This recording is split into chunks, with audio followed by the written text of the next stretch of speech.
Are you excited? Did you have to take a nervous shit before jumping on today? Can the Daily Mail stop writing about us? Jeez. We're just rubbers and chubs. I've actually got the F1 McLaren Lego car. Nerd! Is it the Caspian? Oh, fuck off. How did you know that? This is awful. Hello? Is it us you're looking for? We can see it in your eyes. We can hear it in your voice. We're all you've ever wanted, and our arms are open wide in welcoming you to another brilliant, dramatic, crazy, and concerning episode of Idiots of F1. Ev, just looking at you, did I get a tick of approval on that intro? I'm obviously continuing with the music theme here. I didn't break into tune, though. That was your first mistake. Asking for Ev's approval. Good, very good. All right, well, look, the last time we were all together, we'd not long ago been to Spain, and here we are again. Now, only a week later, post a visit to Monte Carlo to talk all things Monaco GP. And with me on this crazy trot around the globe, digitally of course, is an idiot all of our followers would know well. And for those new to the pod, who has actually recently been described as potentially the sexiest voice in F1, Sir Evan. Hello, mate. Welcome back for another adventure. How are you? Thanks for having me. Doing fine. It's early here in Sydney, Australia. Sydney, Australia, for some. Yeah, we are the United Nations today. We're across the globe in a few different places, but we'll get to that in a sec. How are you? Thank you. That's the first time anyone's ever asked me at the intro, how am I? I'm good. I didn't mean it, but sure. Oh, right. Okay. Fuck you then. Okay. Moving on. So look, accompanying myself and the sexiest voice in F1 today is in the absence of Formula One's favourite redhead, Diggs. Actually, perhaps second favourite redhead behind Sky One's Anthony Davidson. He'd be pretty quick to jump in here now defending that of redheads. Probably pull out something along the 0.17% stat that he loves to cling to about his representation of the total population. And actually, he'd probably be trying to find someone else other than Ant Davidson to be compared to. But because he can't, Ginger Spice. We welcome Team Idiot's very own reserve driver for the week, Big Tay. Tay. And not to be mistaken for the long, blonde, curly-haired pop sensation Tay, but rather, I don't know, a Seth Rogen-esque one. Welcome to Idiots of F1, mate. Cool. This is a big move by you, a bold one of that. Are you excited? Did you have to take a nervous shit before jumping on today? Naturally. Seth Rogen, really? We're going to go with Seth Rogen for this one. Yeah, we're going Seth Rogen. Yeah. Not even wearing my glasses. Everyone's now picturing you as just this, kind of big, fat, obnoxious, cringe-worthy, big beard. You've got the beard, so that I got fits. the beard, yeah. Well, welcome to the show, mate. We're excited to have you and obviously very appreciative of you jumping in to fill the big boots of Digby. He will be sorely missed. And before the rumour mill of social media and Daily Mail jump in and peddle some shit about trying to replace him, he's not Danny Ricciardo. Can the Daily Mail stop writing about us? Jeez. Diggs does have a future seat here in Team Idiots, and he will be back in an episode or two once he's healed. We're thinking of you, big guy. Hey, Tay. Yes. Let's do a 60-second who the hell are you intro for our audiences. Now, Ev and I are fortunate to have known you for a very long time. You've known Ev since you were, I want to say, 13, when you had 13, your first 14. Rendezvous behind the male bathrooms. And I've known you since... was you? Actually, I've known you since I was born because you're my brother. But other than that boring shit, I've got a couple of questions I want to ask you to introduce you more broadly to the listeners. Yep. So, make sure that they're comfortable and somewhat intimately familiar with you. Is that okay with you? Yeah, that's good. Go for it. Yeah, okay, very good. Well, it's not like you can say fucking no. No, you exactly. are our guest. Shh. Yeah, cool. I'm promising not to swear too much, so I'm trying to be real nice. Oh no, you don't have to worry about that. In fact, I got a note from someone last week saying, "Can we put a language warning?" And I'm like, "We do. Just fucking read." Yeah. So yeah. No, don't feel. Maybe don't drop the C bomb as much. The sexier voice in F1 has. I've noticed you are in a bit of a habit of doing that, Ev. So just got to be careful with those little C units that drop through. But all right, let's start with the first question. And again, if you're looking for guidance in how to answer these questions, don't follow Ev because actually I need you to keep it concise here. So just a few seconds on each. I've obviously had a hard time limiting Ev to a time limit previously, so do me a solid and stay tight. So, what got you into F1? And you can say this podcast if you want. We take our mission very seriously. I've always been into it, but it really has been the last year and a bit where I've gotten back into it.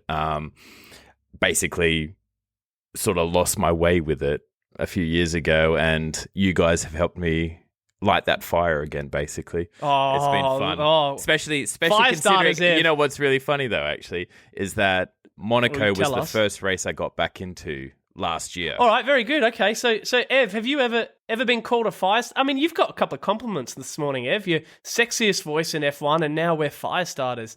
Hey, all right, Tay, you're based in the US and you've been there for a few years now. Have you seen a dramatic change in America's love for guns? I mean, F1. Oh, political. It is way too soon. It's just been Get a week, political. man. Topical.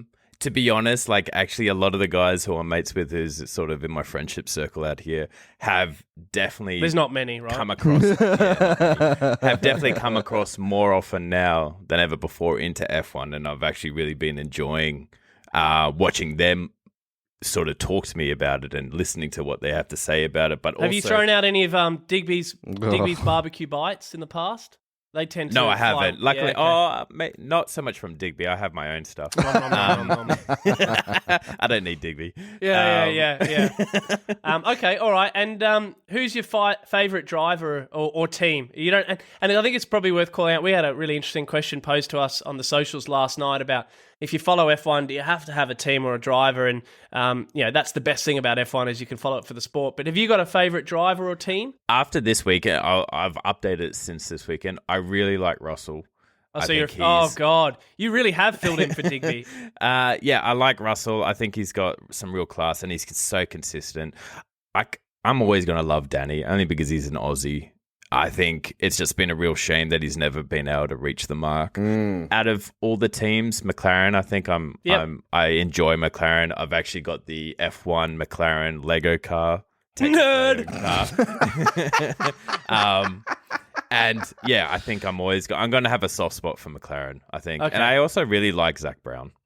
Oh, well, there you go. Well, it's because he's American. So, you've actually gone English because you lived in England for 10 years. You've kind of stuck true to the American and Zach Brown, and you've kind of paid tribute to your Australian, origin. So you have not offended anyone there. Hey, who's going to win it this year? Almost said it. You can say fuck. Yeah. To be honest, I have a feeling it's going to be that Verstappenin. Sorry, who? Verstappenin. Brilliant. Verstappen. That one. Okay, so Verstappen. I would love to see. I'm gonna fuck this up as well. Leclerc. All right, and very quickly, what do you love about this pod the most? I just think it's great. I mean, I've known you guys for ages. I grew up with you all, so I just appreciate the banter. I appreciate the wit, and it's just fun. You're doing something you love that you're interested in, and you have fun with it. Very good. As well as being as informative as you can be, but at the same time, don't give a shit if you get it wrong.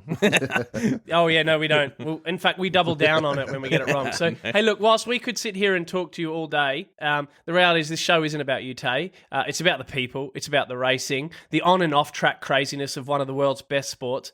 And so in typical fashion, this week's Idiots of F1 remit is going to cover off everything we can, within reason, obviously, from the Monaco GP on the weekend, plus ensure you get all that sweet taste of the pod regulars, Haas, you've been paying attention, and what's Verstappening. And with a weekend off racing this week, we'll hold off our preview of all things Azerbaijan, and we'll drop another bonus episode next week in the lead up to all things Round 8, where we'll also see the return of What the FAQ, our very own Q&A with our legendary listeners and followers. So be sure to reach out with your questions in the next couple of days for us to dissect and destroy next week. So with that, is it lights out, boys? Are we ready to go? I'm so ready. I'm so excited. Let's do this. All right, here we are, the autopsy of Monaco GP. And shit, there's been there is a bit to cut open and dive into here. So where to start?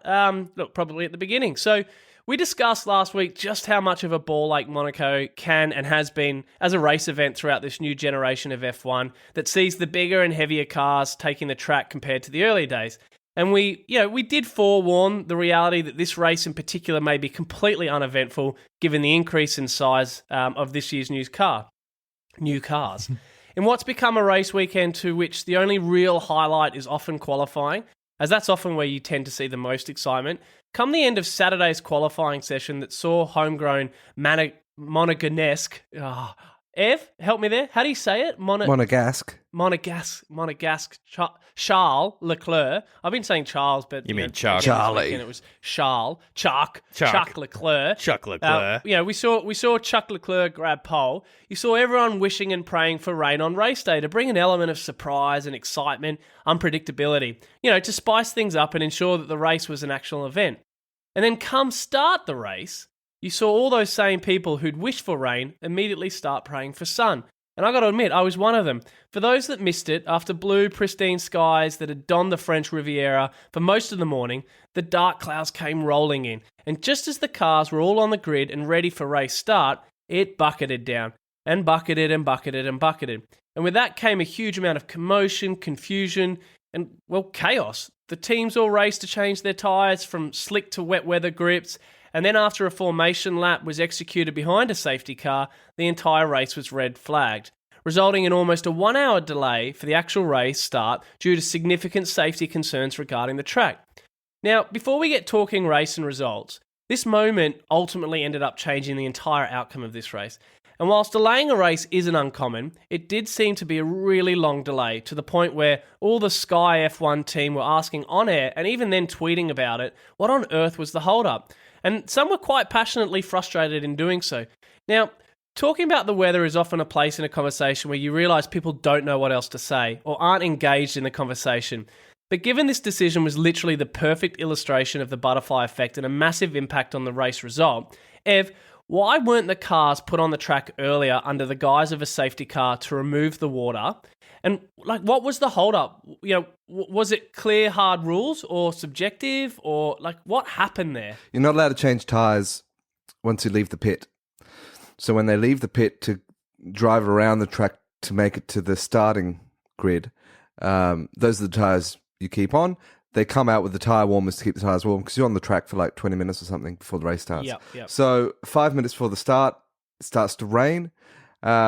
And the race director says, we'll postpone it by 15 minutes so everybody can have a chance to change tyres. That's the sensible thing. Got it. Okay. And then it started to rain heavier. They started under a safety car, and then it got so heavy that they had to come in and red flag it for 45 minutes or something. Yeah. What has since come out, and for anybody who's a team leader or in any sort of management position, this was a failure of communication because it has since come out that they had the rain caused technical difficulties with the starting lights, and so they couldn't. It was a power outage or something, wasn't it? And so they were afraid that they couldn't do a start, and then so they spent a lot of time trying to fix that, but didn't communicate what was happening. So that's why everybody was kind of standing around with a dick in their hands. Okay, all right. And just a quick one, and I don't mean to bring up old wounds here for the the likes of the Mercedes glitterati, but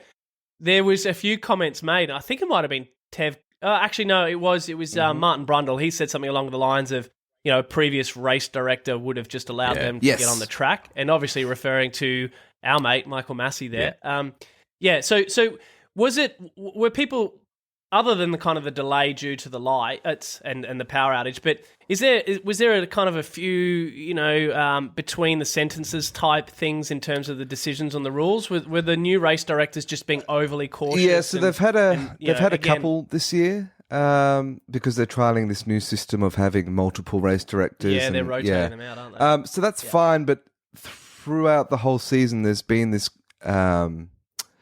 an inconsistency with sometimes they'll throw out the red flag really quickly, and you think why? You don't ever need to do that, and it's quite a serious thing. And Michael Massey was very adamant about how serious it is to use the red flag, which in part is why he didn't use it in Bahrain last year.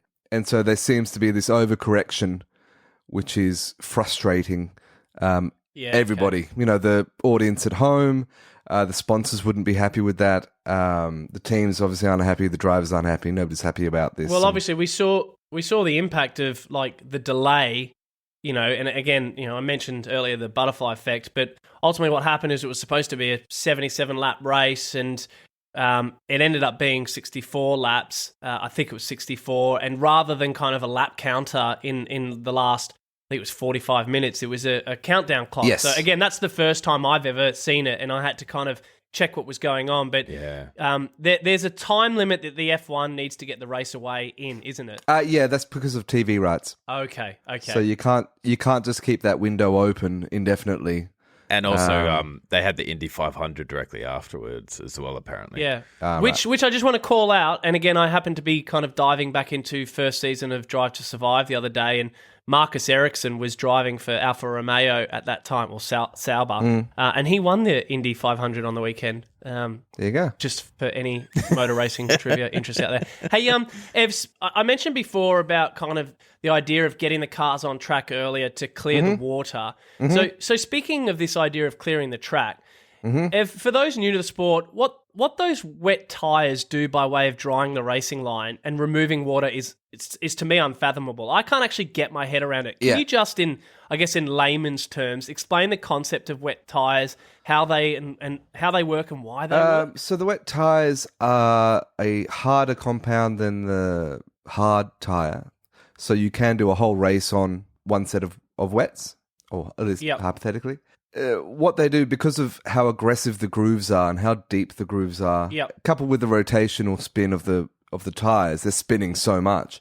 One Formula One car clears something like an Olympic swimming pool worth of water off a track every lap. What? So if you've got 20 cars doing that... That's ridiculous. I mean, please... I mean, that sounds amazing. Yeah. If Ever's wrong, don't call us out on it.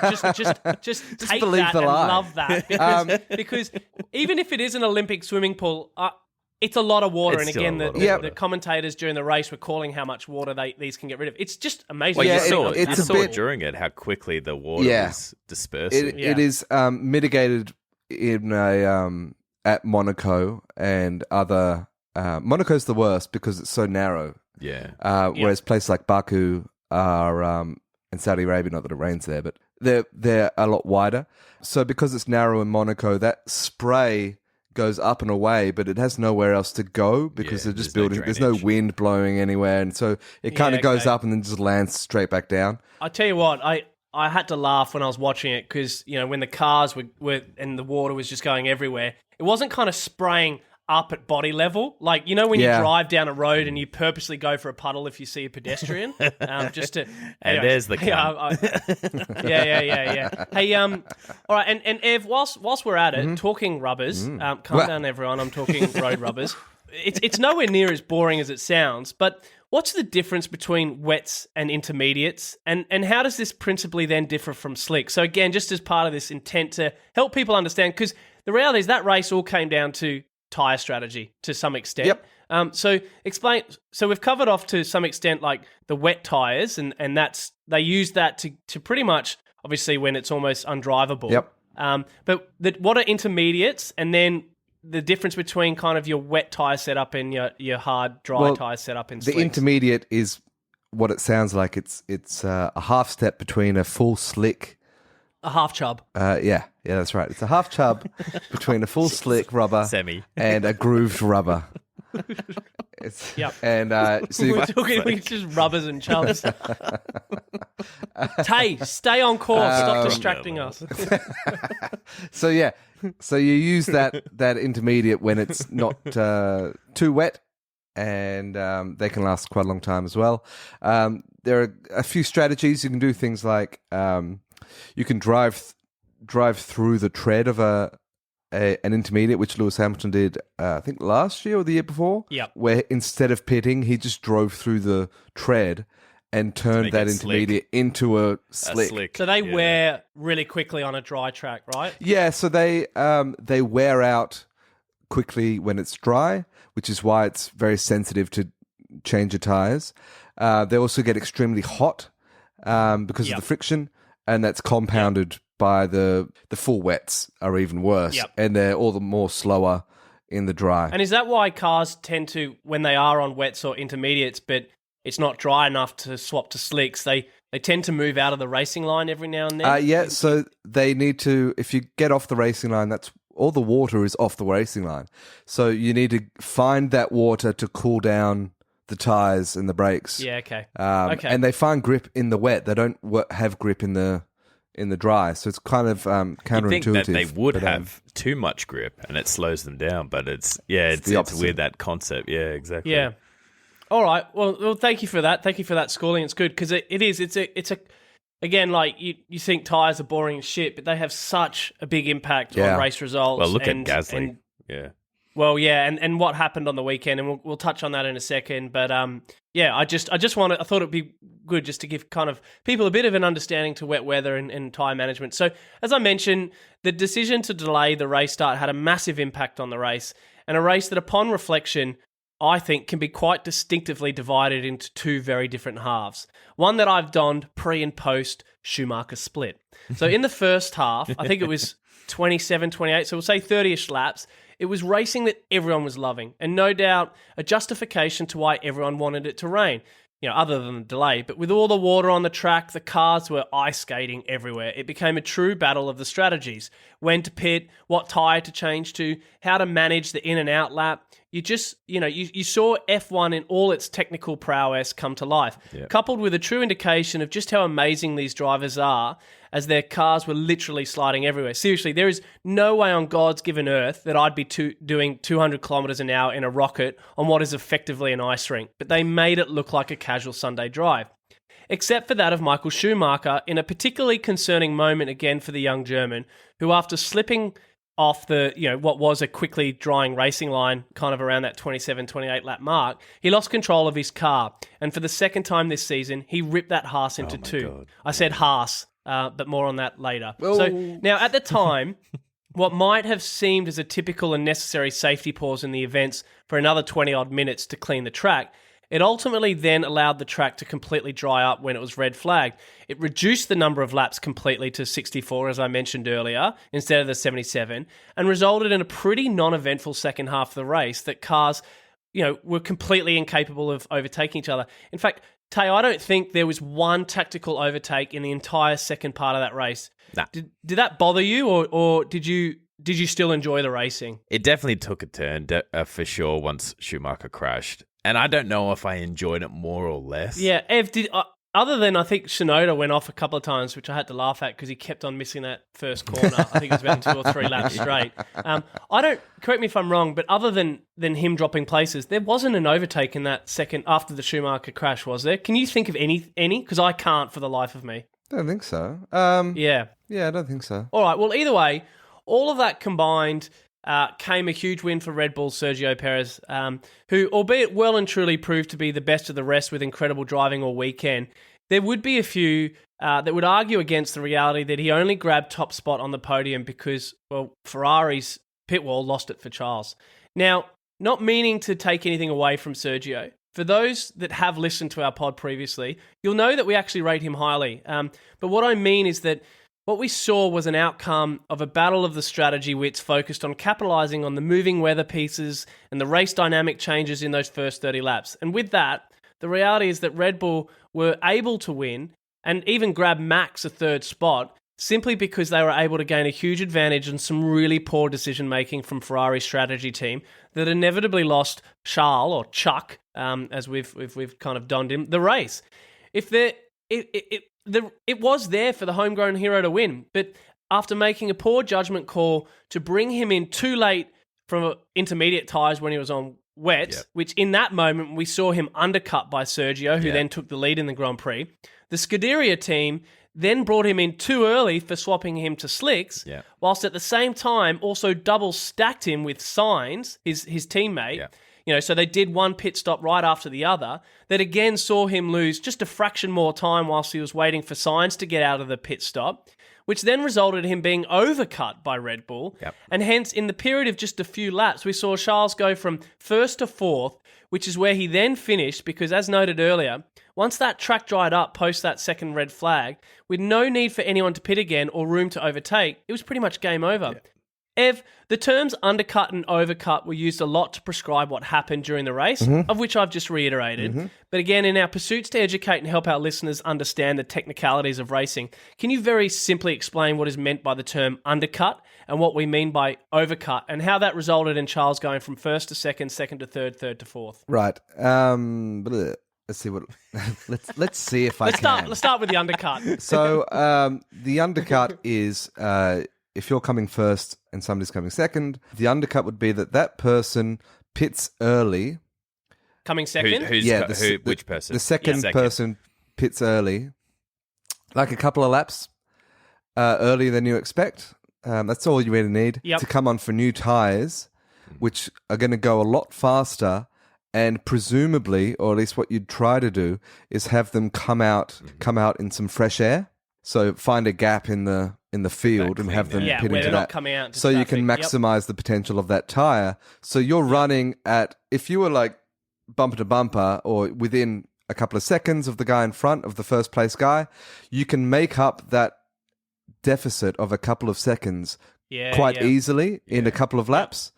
And fresh then tires, open room. Yeah, that's right. Yeah. And so just to put that into context, that's what... So Sergio Perez pitted for intermediates before Charles Leclerc did. Yes. And to your point, came out in space, had room to catch up, made up for the difference that he was behind Charles. And so when Charles pitted, Sergio was able to pass him. So that's the undercut.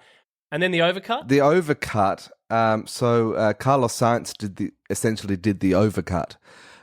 Which is kind of the reverse of the undercut. So Ferrari wanted to pick Carlos for intermediates. Carlos said, no, I want to stay on the wets until... Good on him, by the way. Yeah, he's been getting a lot of applause for that. And so what he did was that instead of pitting for intermediates and then spending another pit going on to slicks... Which is what Charles did. Yeah. So he... stayed out. Yep. That advantage of having new tires and fresh air and taking over that time deficit. Yep. You can counteract that by just driving for longer. Yep. And if then the tires last. So you kind of nullify his advantage by doing almost that. Cancel it out. Yeah. Yeah, that's right. Yep. Yeah. So you do need your tires to hold in there, and over that extra few laps, you'll average out his deficit, which is what happened. And he went straight on to slicks, which is pretty rare. You really don't see that very often. To go from wets to slicks. Yeah, normally you go to intermediates that's the fastest way of doing that. But Monaco's a very short track. Yeah. And so, that's how he salvaged his position. Yeah, but that worked. So that strategy, the overcut worked well for Carlos, but his teammate Charles, when they tried it, it ultimately just gave Sergio and Max the advantage because they overcut Charles. Yeah, so Charles didn't realize, he didn't say what Sainz said. He didn't say, oh no, I want to stay on the wets. He just trusted his team, who made the wrong call. And then the second time, when they doubled up the pits, he lost 3 seconds waiting. They also asked him to come in, and then as he was pulling in, they said, no, go out. Exactly. Well, that's and really actually, poor communication. Yeah. And so you think at the end, you mentioned communication. they earlier. they were within like a second of each other, all four of those cars, because they were crazy. Nose to tail. So 3 seconds out of that, and he would have still been first, or he's somehow gone from first to fourth. Yeah. Just not just a bad decision, but like you've not only shot yourself in the foot, but then you've given the opposition another, like, your running shoes as well, or something. Like, it's just a weird kind of because it was one of those cases where it felt like he was on intermediates for like a second. It was literally no time. It was only a couple of laps. Yeah. So it's just like, what was the point? Yeah. And then ironically, Schumacher crashed and everyone got a red flag and could change tyres anyway. But hey, Tay, gutting for Leclerc. Obviously, he'd be happy to finish his first ever Monaco GP upon reflection. But after last race's engine failure, when he was clearly looking at a win, to now his team letting him down with some poor calls and missing out on another win. Yeah, that's about 40 points in the championship just gone that he's missed out on due to things completely outside of his control. This would have to be eating away at him. Yeah, I think so. Naturally, I mean, it would eat away at anybody, really, wouldn't it? And hopefully they can get their shit together and come back with Azerbaijan and really show that potential that he showed at the beginning of the season. Well, we saw just how much it meant to him when he exploded on team radio. And again, you never ever see Charles angry and emotional in that way. Yeah, Charles never ever shows this sort of emotion. He was so angry. However, that said, his entire post-race, behavior. He's literally the perfect gentleman, that bloke. Yeah, he was so calm and collected. He refused to blame his team. I think he was challenged on a question and he changed the language that they used because he didn't want to be seen. So anyways, interesting. Really, really tough. Ferrari will be kicking themselves. As I said, they would be leading the Drivers and Constructors Championship if it wasn't for the last 2 races of failings, because you cannot put that on Charles's driving. So in terms of second spot, as we just touched on, Charles's teammate Carlos Sainz came in for silver. By definition, though, that is the first official losing position. It equaled his best ever finish to an F1. Yeah. And the same result he actually got in Monaco last year to secure some much-needed points for Ferrari in their push to stay as close to Red Bull in the Constructors' Championship as possible. Importantly for Ferrari fans and management, this was a great result from him and actually could be heavily credited to what Ev was talking about before, about his ability to hold out on wet tyres and skip a pit stop and go in straight for the hards, which saw him, they saw him to the end of the race. But again, he was another Ferrari driver quite vocal about the timing of the pit stop, claiming had he have not got then stuck behind a lap car on his outlap, he believes he also could have won the Grand Prix. So covering off last spot on the podium, in what was the first race he's finished this year and not come first was Red Bull's world champion Max Verstappen.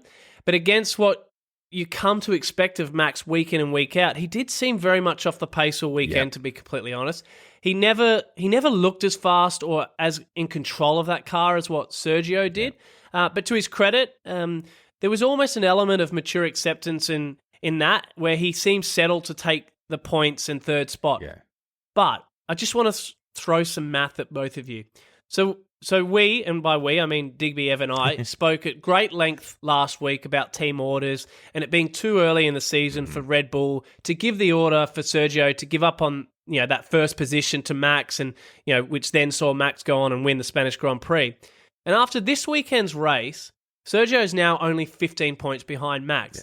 And if Serge had have won last week and Max comes second, he'd actually only be 8 points behind Max. Awesome. Yeah. So, Ev, I know you wholeheartedly believe that Max is the golden child of Red Bull, but given how Sergio seems to suit the new car so well, is there a world that exists? Maybe it's the, what's that thing in Stranger Things? The other side or the... Underside. What? No. The upside down. Upside down. Upside down, yeah. So maybe in a world that exists where, is there a world that exists where Sergio Perez, say the upside down, Stranger Things reference, now Mexico's most successful F1 driver ever, could he ever be this year's world champion? No. Never? I don't think that they're going to want Max. If Max is within even a smidge of winning it. So Ev, you reckon at least until summer break, team orders, even though Christian Horner and the like came out and said, it wasn't team orders, well, not to the extent that everybody was kind of jumping up and down about. Will they let the boys race? Or will Max always be given preference? You don't think there's any chance that Sergio might be given a chance here to just see what he can do up until summer break? No, I don't think so. Saw your mate... Which one? Your mate. Verstappen. Oh, yeah. I don't get how they idolise that. Anyways, I'm not going there. He's come out and said how Red Bull didn't do enough for Max this weekend. He's like Mazepin's dad, isn't he? Max did poorly by his standards. He was never really in the hunt all weekend. But maybe this is just a track. He's won there before, but he just couldn't get the car to work, and for whatever reason. On that front, how many times has he won Monaco? Is it just the once? Well, yeah, I think we may get to that later, gentlemen. Just hold on there. Yeah. And so I have so many questions. Yeah, if he's already coming out and criticizing the team, if you feel that you have that kind of power to criticize your son's employer, you must be pretty untouchable. And so I don't see any world where Perez is given the runway to be able fair to. Enough. And you've taken a hard line on that since day one, and we spoke last week about the reality that there is no way Sergio Perez came to Red Bull ever thinking he was number two. Yeah, exactly. He was always going to be the number two. But yeah, he went and hugged Helmut Marko afterwards, in the celebrations. Yeah. I'm like, man, I would never talk to him again. Well, not that I'd ever want to, but if your boss does that to you, I'd just be like, get fucked. We've made a few comments in previous weeks. In fact, actually, since we started, where we go where people probably don't go initially. I think as journos, other people wait for somebody else to bring it up to see if it's safe territory to talk about. Well, you kind of just go straight there. What I would love to suggest We for follow all of the those truth. Rupert Murdochs that listen to us is, can you please stop giving the likes of Jos Verstappen and Helmut Marko media time of oxygen? day. I'm just everything that comes out of those guys' mouths makes me cringe, to be completely honest. What I don't understand is when did Mr. Lawyer Man Helmet, but with Max's dad, like, he was in the F1 for such a short period of time. Why is he getting any airtime at all? His experience, because he's Max's dad, and he was an F1 driver. Ev thinks his reputation precedes him in other areas of life. In the jiu-jitsu system. Yeah, he's had a few run-ins, not to mention at the go-kart track. Hey, let's leave that one there. But rounding out the Red Bull Ferrari top four, in fifth spot we saw, well, this year's greatest fifth driver, George Russell, who for the seventh race this season, always the seventh race in a row, finished again in the top five, continuing his trend as the only driver to do so. And yet again beat his teammate Lewis Hamilton, who finished where he qualified in eighth, marking another really difficult weekend for the Silver Arrows. Ev, not to labour on it, but after the excitement of Mercedes at please do. Barcelona, and actually, even you suggested Monaco might be theirs for the win in the last episode, but the car seemed to really struggle all weekend. Neither Lewis or George looked comfortable, but it wasn't like porpoising bouncing. Like, just very quickly, what was going on with that car? They're clearly riding that car a lot harder than... Yeah, there's stiffness. In the suspension. Yeah, the stiffness in suspension. And so I think that was affecting them more than anybody else. Yeah. Well, the balance seemed especially so Lewis's off for the car. poor little elbows. But I mean, last week at Barcelona, Lewis was Mercedes. The Mercedes was the fastest top speed car of the whole weekend. Lewis was thrashing that thing around. He was driving incredibly well, but he was just down. Yeah. He didn't have an opportunity to do any better. Yeah. And at Monaco, he got stuck behind his old mate, Fernando Alonso. In fact, he was flying before the Schumacher split, but he got stuck behind Alpine's Ocon. And then, he was going all right after, but got stuck behind Alonso. Yeah. So, you just get nullified. Yeah. And that's Monaco for you. Yeah, it does seem to suggest just how on a knife edge that car setup is. It's like any little change seems to have like a massive impact on the driving capabilities of it. Yeah, so I mean, but if you've got the highest top speed car and the next track has some of the longest back straights in the whole season, then maybe you're going to do pretty well. So you calling a Mercedes bounce back for next race? Maybe? Yeah, maybe. Okay, all right. Well, we're going to touch on Azerbaijan next week, and they've got 2 weeks if they've got any more upgrades to be bringing. Yeah, that's right. All right, so coming in after George was another Brit, Lando Norris, who continued to overcome his health issues and push for points. He also grabbed fastest lap, which at this stage matters greatly as McLaren are desperate for every point they can get, particularly after but another race of our fellow Aussie Daniel Ricciardo failing to finish in the top 10.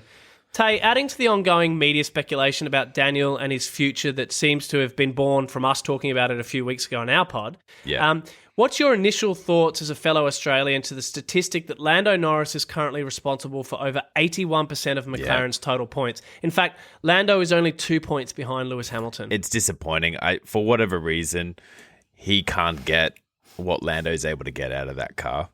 We obviously don't hear all the ins and outs with what goes behind closed doors, whether that's in the pits or with the engineers and whatnot. I think he has passed his days. Ooh. Ev, 6 races until summer break. Is that Danny's timeline, you think? Top 10 in every race, otherwise he's gone come the second half of the season? Yeah, I saw a thing today that was...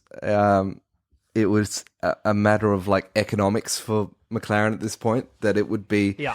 It would cost... They'd earn more money if they just paid him... Just pay him, but then bring in anybody else to do his job for him, because their points... At the end of the season, where they finish as a constructor is how much money they win. Yeah. So I forget how much he's on. Is it 30 million over 2 years or something? So if you've got to pay him like 10 million for the rest of the year, versus you could win 20 million in the Constructors' Championship by having somebody who is more reliable. Yeah. But Diggs would jump in here right now and kind of defend Danny's media personality. He brings a lot to the table, all of what he would bring to that team commercially. Yeah. So, but yes, I think you're absolutely right. I think Zach Brown has come out and again only last week stipulated that there are things in his contract which would allow them to cancel his contract. So the conversation's changed dramatically in the last couple of weeks. However, I feel like probably there's been a conversation maybe they do have the conversation, maybe they don't. But internally, I reckon someone has gone, right, he's got 6 more races. There's been a lot he of needs to smoke. finish top 10 for 4 of those 6 races. Otherwise, we have to replace him. Based on that, obviously the last time we saw anything like this was with Albon, with Red Bull. Yeah. How often do you think this happens? I don't remember, apart from him, I can't recall anything of recent years where they've replaced a driver halfway through the season.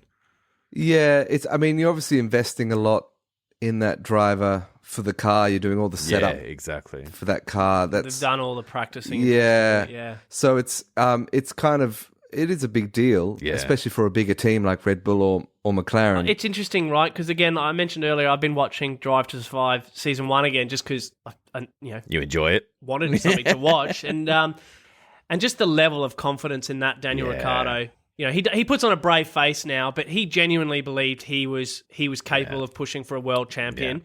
Yeah. If he was asked that question in the media today, he would say, of course I still believe that, because obviously they're not going to want to showcase that they don't believe to anyone that they're not still at the top of their game. But he's a shadow of the man. He said after Monaco, or at least after qualifying, that the track was rubbering up as the more cars go through it, and especially with the soft tyres, you leave more rubber in the braking zones and in the acceleration zones, which means that you're able to brake faster and accelerate out of the corner. So the track keeps getting faster and faster, whereas he was the only driver to not reap any sort of benefit from that, which is weird, because that's a physical thing that's happening to the track. And if your car isn't reacting to that, that's bizarre. And so when he got back to the pits, he kind of just stayed in the car and banged his head on the steering wheel before getting out, and just think he looks really done.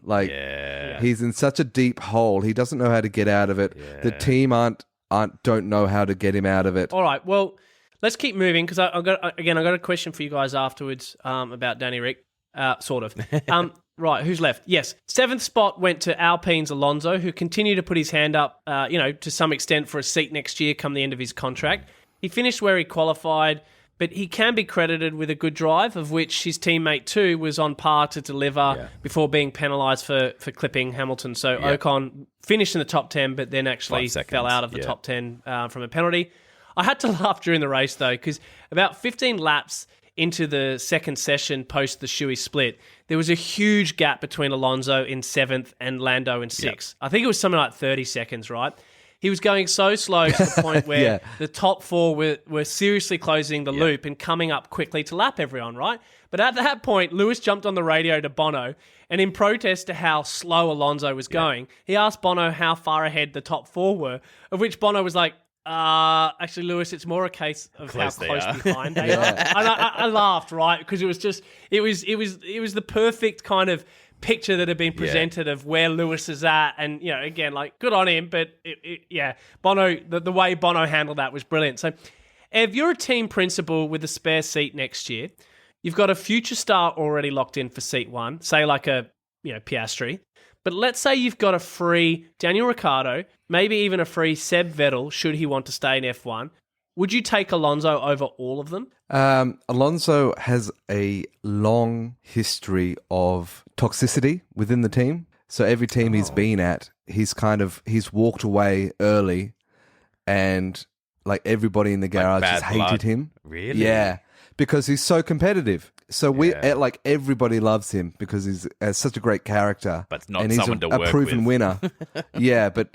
He's he burns bridges. So the answer is you wouldn't take. So that's a no. It depends on how much, because I think his wages are some of the highest in the whole paddock. And multiple world champion. He's in the top 10 of the richest F1 drivers. Yeah, well, he's been around for a long time. Obviously Kimi Räikkönen had been around for a long time. So just putting that question back, would you take Would you take Danny out of that? Just because I mentioned before, I Well, wanted to ask you about. imagine- would you ever take Danny If I had as he is? if I had Oscar Piastri, then I would. I think 2 Australians. Imagine that that, would the be awesome. Australian team. Not just because we're all Australian and so we are biased, but any team where you can have 2 people of the same nationality, they're probably gonna get along really well and communicate really well with each other. It's like when you play FIFA, right? Yeah, Ultimate Team on I FIFA. was You've got to gonna have say that, everyone yeah. from like the same competition or the same country. Yeah. Apparently that means So that you wouldn't be gel able to better. have like Mazepin and then a Ukrainian driver in the could same you team, imagine? for example. Oh my god. Yeah. So Good that shout. would be a good thing. Between Vettel and Alonso, they're kind of both doing You the make same your point job. very well there, Ev. There you go. Well, yeah. All right, and Tay, who would you take? I think I love the point that Ev made that having 2 Aussies actually just on a promotional aspect, on a commercial aspect, could be Smallest market, Yeah. though. I don't think F1 give a fuck about Australian No, viewership, probably to be not, honest but with you. it- as much as we're doing our job to grow the sport down here. Yeah, but it's not so much on that aspect. I think it's just the characters and what they portray. Because everyone loves Danny, whether he's good or not at driving. the world love Yeah. Aussies. So I think it's more from that perspective rather than, the Okay. Australian side. But also, I All right. love where Vettel's at now. I think he's come so far as a character, as an individual. I think he would still be competitive if he was in a good car. Well, that car's supposed to be good. All right, so we'll get to Vettel in a second, but in 8th we had Lewis, who we've spoken about. He qualified in 8th too, so he didn't move. Again, that's just typical of Monaco. Interesting piece of trivia, though. Did you guys know that in the last 4 Monaco GPs, Lewis has finished in the same position he started? So actually, no, that's probably not all that surprising or interesting given it's Monaco. Yeah. And as we say in the second half of that race, almost impossible to overtake. And lastly, we had Bottas in 9th and Vettel in 10th, who both moved up a position when, as I said earlier, Ocon took his 5-second penalty. We tend to skim over the last 2 places of points, but it's probably just worth calling out here that is Alfa Romeo's best finishing place at Monaco since, I think it was 2015. So again, just another nod to what Bottas is doing in that car. So there you go. That's your top 10. Well, actually, very quickly, I do want to put a call out to Gasly, who finished 11th. Obviously, that position is worth nothing, but we asked the question last week to where the fuck he's been, right? Shit, even Tsunoda is leading him in the championship, but he turned up this week. He looked 5th or 6th quickest all weekend, and I'd go so far to suggest that he probably would have finished there if it wasn't for his teammates. So for those who missed it, in qualifying 1 on Saturday, Tsunoda red flagged the session. And Ev, you mentioned earlier about red flags coming too quickly. And there was a question mark around this red flag and whether or not it came too quickly. But Tsunoda red flagged the session with about 2 minutes to go in Q1.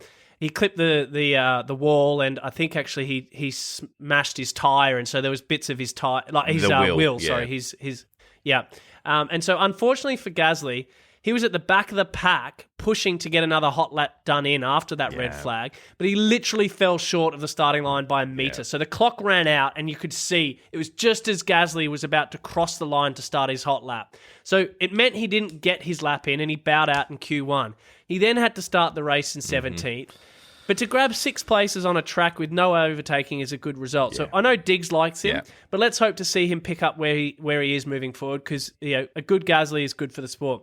Have I missed anything? No. Spoke about Gasly, Ocon, Ricciardo. Oh, following those 3 was Stroll and Latifi, who I have to say are quickly becoming the absolute joke of the field. Just very quickly, did you guys see that?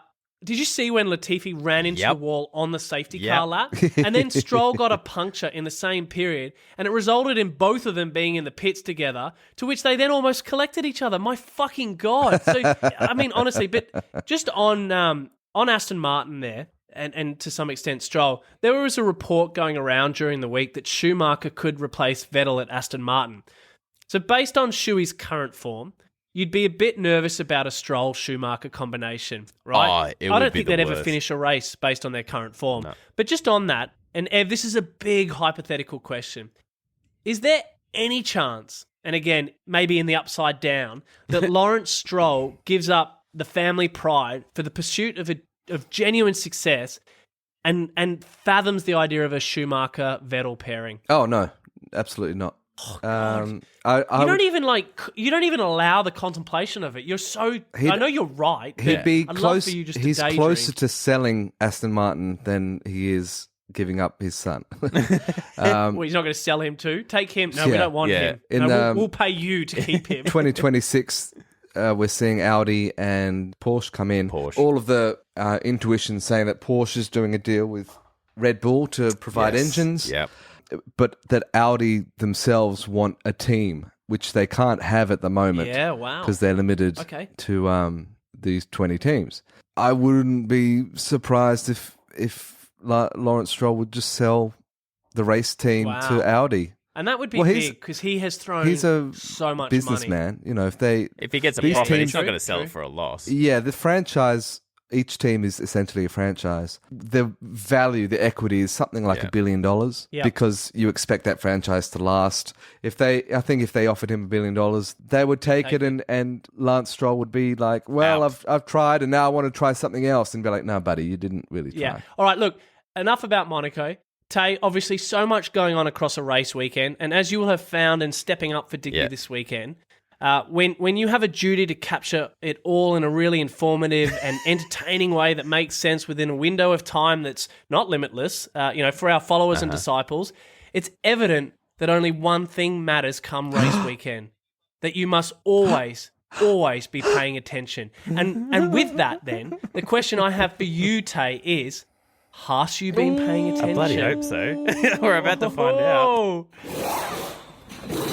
Yeah, ladies and gentlemen, you know it. It's the return of Haas, you been paying attention. This is the only way Ev's going to win. And for the first time in pod history, it's very short history, we have a contender up on stage to battle it out for their own mini-claim of Idiot of the Week. Now, for those following closely at home, it's been a horrid run for resident and genuine F1 expert Ev, who after weeks of punishment currently trails the competition 7-2. But today poses as an opportunity. The irony of Digby not being able to talk may well be the only way for Ev to claim back some points. But not if this week's reserve driver, Tay, can stop him.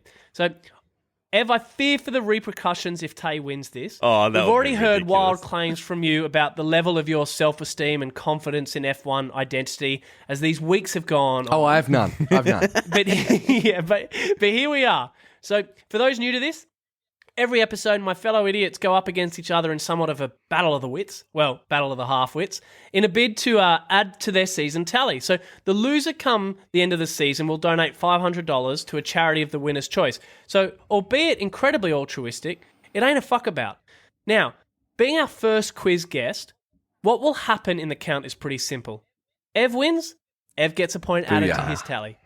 Tay wins, Digby does. By way of a quick score count, as I mentioned, Diggs currently leads our apparent expert Ev 7-2. And like ticking away each race and doing the math to determine whether Mercedes can make a run for the win, we do the same for Ev. Ev, 15 races left, which means we've probably got about 20 quizzes left with a few bonus episodes in between.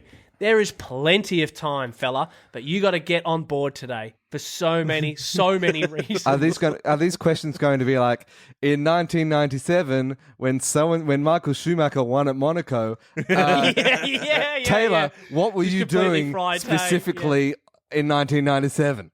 Is that what the question's going to be? Hey, listen, I'm no Michael Massey here. I'm not going to throw any competition, all right? But, right, Tay, as our newbie, or our noob, let's give you the honour of revealing your buzzer. For the quiz. So I was having a little bit of a think about this. And he's already been practicing everything. I'm going to do... Shan, what about this one? Yeah. Little shout out there to the wife. Ginger Digby. Ginger Digby? Yeah. Oh, we're just paying tributes to the bloke everywhere we can today. There you go. Love it. And Ev, don't keep us hanging any longer. What do you got, mate? I didn't saw the signs in reference to Charles coming in too late. That's brilliant. I love that. That's love it. All right. Here we go. Music Maestro.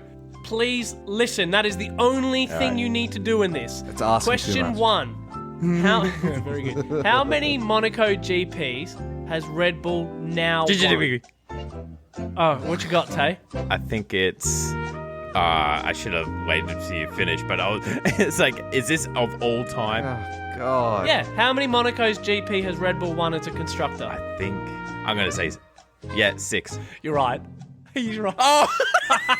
I heard keys. Clacking right there. No, there was nothing. I was not touching anything. I was going to say 7 if that's any consolation. No, it's not, Ev. I would rather have you not told us what you were going to get then, because then 7. you're still wrong. All right, so Yeah, Tay, right. there's a second part to this question because you got it right. So obviously 1-0. This is not looking good, Ev, but a half a point for each driver you can name of their 6 wins. No idea. Well, obviously, Verstappenin. Yep, 1. Shit, was Vettel in there when he Yep. Okay, that's 2. You can't answer a question with a question. Yeah. Oh, of course. True. Sorry, Danny. I shouldn't have. God. Danny. Oh, 3. you already Yep. said no. Oh, Weber. Yep. Oh shit, Ev, you're in trouble, mate. That's 3-0. That's 3-0. To start this fucking quiz, it is 3-0 to Tay. Right. Question 2. How many Monaco races in a row has Ferrari now finished second? Oh, Ginger Digby. What you got? 2. No, wrong. Ev, you want to have a stab? 4. Yes, Evan! Yeah, very good, very good. That was a quick turnaround and events for you there. All right, question 3. Including Perez, how many drivers on the current grid have won a Monaco GP? I didn't saw the sign. I forgot what my buzzer was. So you've got Hamilton. Yes. You've got Perez. You've got Ricardo, Verstappen. You've got Alonso.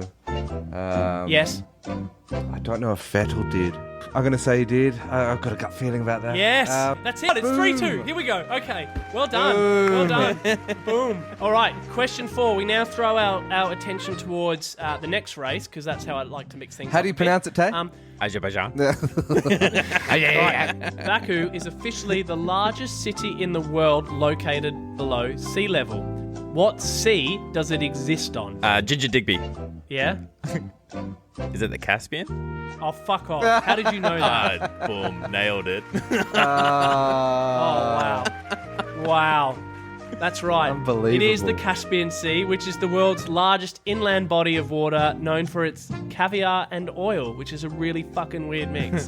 Right, we are 4-2. Question 5. No one Formula One driver has ever won more than one race at Baku, and only 2 constructors have ever won there.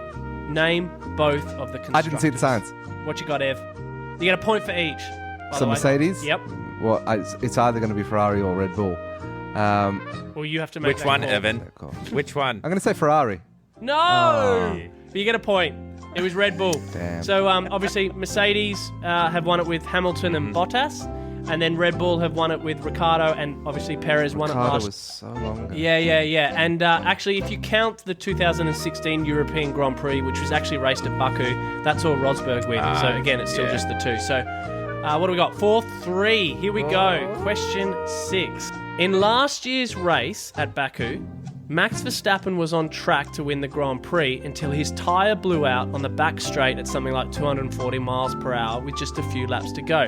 In that same race, another driver also had his tyre blow out. And It was Stroll. Yeah. yes, well done. I Oh, okay, we got a game here, boys. I was being polite in even allowing you to get halfway through that question. There you go. Brilliant. I was listening. I forgot to do it. Okay.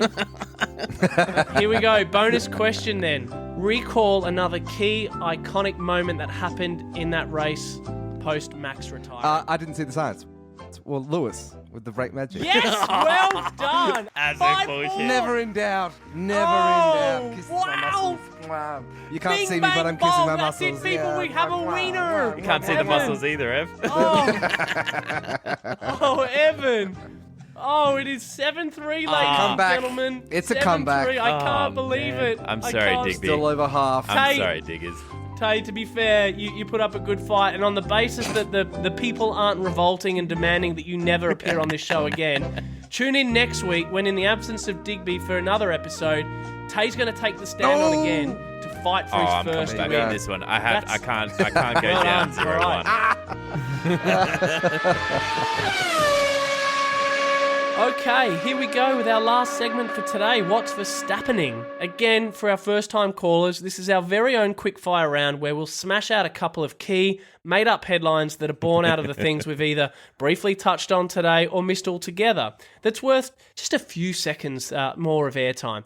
Ev, Tay, as you'd be aware, we've got a number of topics to cover off. And you're on the clock, and I'm damn well holding you to it this week. So you got to stick to the question. You got to nail the answer. Obviously, no pressure. Tay, appreciate this is your first time, but we've got a couple of things to cover off here. Let's round this. Let's take the final straight home and nail it. Ev, you're up first. Tay, second. Here we go. Steiner's shit list. Haas principal Gunther Steiner appears to be running out of patience with Schumacher, claiming after Mick's Monaco crash that you don't have forever in F1. Oh. Schumacher's contract ends this year. Are Haas renewing? I would have thought so, just because of the marketing potential that Mick has. Everybody needs time. This is only his second season, and that if that car isn't fantastic, I mean it's better than last year, obviously, but I wouldn't have thought that you'd get rid of him. You're not going to get anybody else. Very good, Tay. Yes, he's shown so much potential. And he's come so far this season already. It was just sucky with Monaco that he crashed out the way he did. But to be honest, he's come twice or three times now to almost getting points. And he's just really unfortunate. He's been unlucky. He's been really unlucky. So I think so, yes. Hey, Ev, just quickly, on the Haas car. So that's the second one he's written off, and the second one that's split in half. We spoke the first time it happened about how much that's going to cost, obviously cost cap implications. This is why Gunther's probably pissed off, is because they need to rebuild that car from scratch again. Just quickly, I don't want to get into that, but he didn't hit that wall hard. It was a Tech Pro wall too. It wasn't a concrete wall. That car just ripped in half. Is that normal? It's part of a safety It is designed thing, to do that, split? where the engine and the gearbox separate. Because they're the heaviest parts, and that's what's carrying all the inertia. And it was also because of the accident with Grosjean, wasn't it? Because they had said that they want that to break off a lot faster and not result in the issue that Grosjean had. To be fair, Grosjean went head first. But it was... It's still quite rare. I think it needs to be the kind of the right amount of torque on the chassis to cause it to do that. It doesn't just happen idly. It has to be a certain angle. It just must have been the angle. All right, very good. Next topic. Red Bull real deal. Do you like my headlines, by the way? I love this part. I love kind of coming up with headlines. Red Bull have two brilliantly performing drivers. They've won the last 4 Grand Prix. They lead both Drivers' and Constructors' Championship. They continue to nail strategy calls, and they seem mostly balanced on reliability issues. Is the season now officially Red Bull's to lose? I'd say so. That being said, they've still got their reliability issues. Red Bull last race, they had reliability issues. So that hasn't gone away.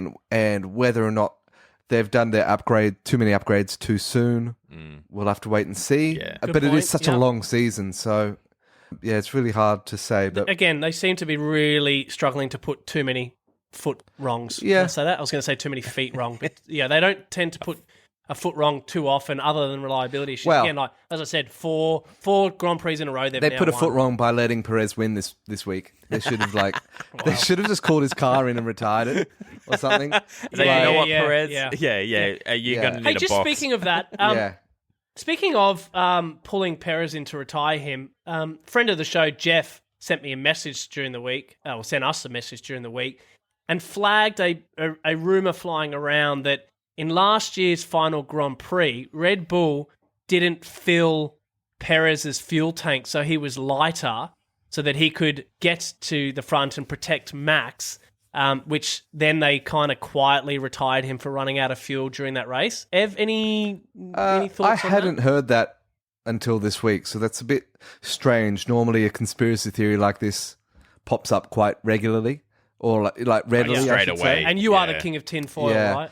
So they do put low fuel and as little fuel in the car as possible, to the point where they will like accommodate a safety car, for example. When you've got the safety car, you're not using as much fuel because you're just trundling around at 80 miles an hour or whatever. They take that into consideration. They're not just driving around with 10 laps extra fuel. Hey, Tate, is the season now officially Red Bull's to lose? Yeah, I would agree with Ev. Most likely, as you said, unless there's situations where they've completely capped out. We've already heard that they're complaining about the cap.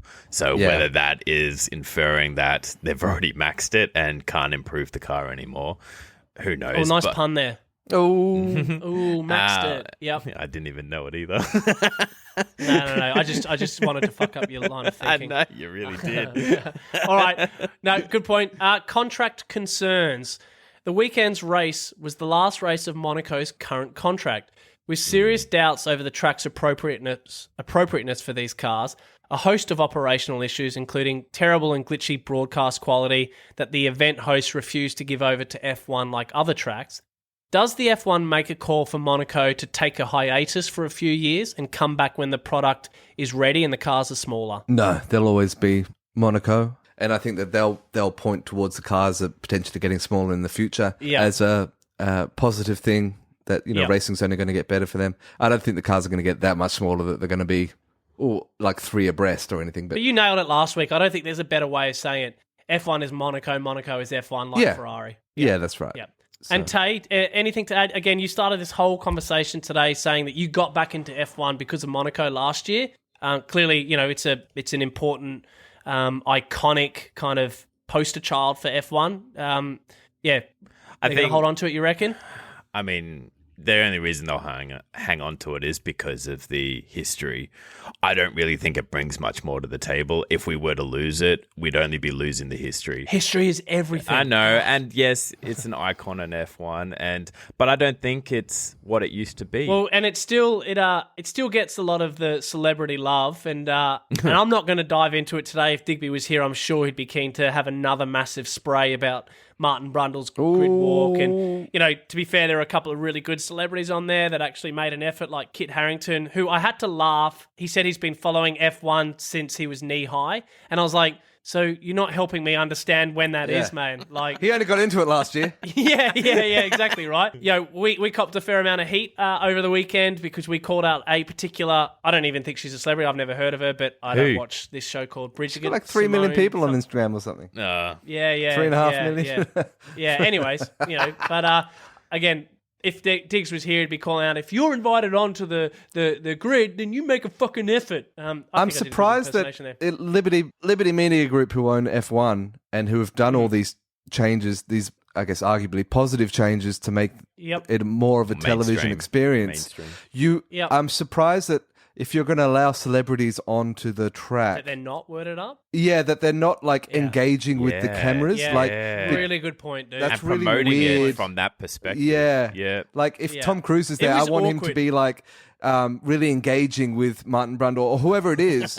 That's what you want to see. I don't want to see some random celebrity who I've never heard of who has nothing but contempt. Telling the publicist to tell Martin that she doesn't want to be interviewed. Yeah. It's just terrible. Yeah. And actually just so obnoxious and so arrogant, get out so of your entitled. fucking ivory tower. Yeah. Hey, all right, let's stick on track. Monaco management musings. Which job would you definitely not want on a day like Sunday in Monaco? The driver or the strategist, Ev? I thought you were gonna. I thought you meant like management of like the strata of Monaco. Like I don't want to be cleaning the toilets after today. I tell you what. Yeah. Let's bring the mood down, Barry. Destroyed this. That is disgusting. Why is it up on the wall? How did it get on the ceiling? What was the question? Would you rather not be the driver or the strategist?